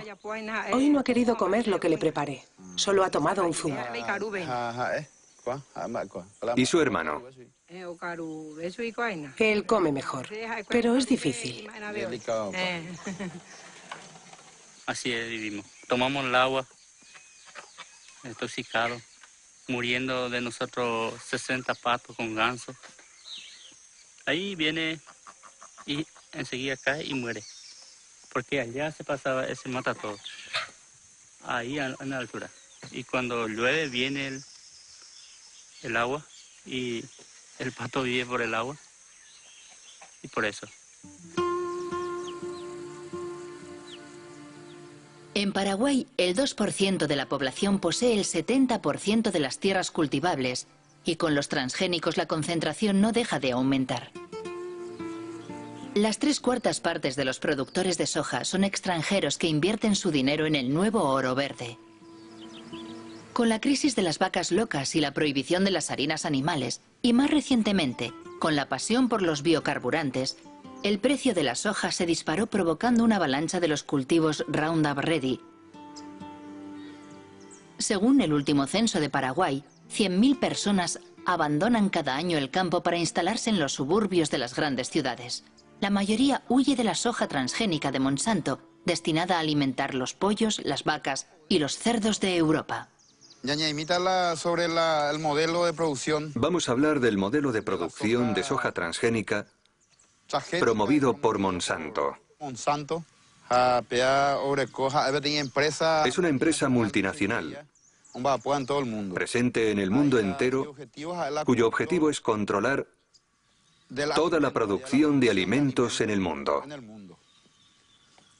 ¿Y cómo? A través de la implementación de una agricultura sin agricultor.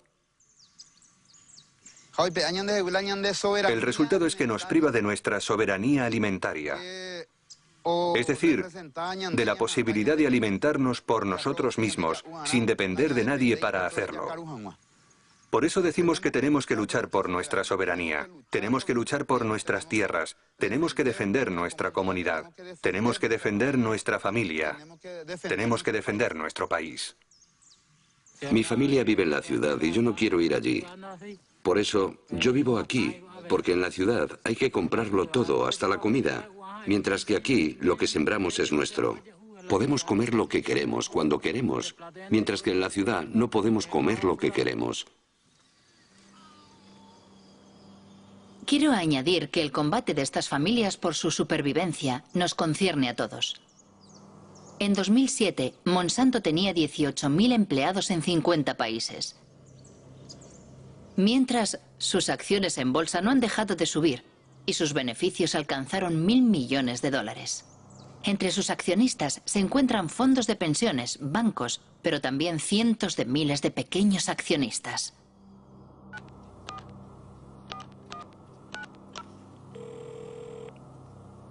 ¿Chris Horner? Hola, Christopher Horner. Soy Marie-Monique Robin, de Francia. Agradecemos su insistencia solicitando una entrevista.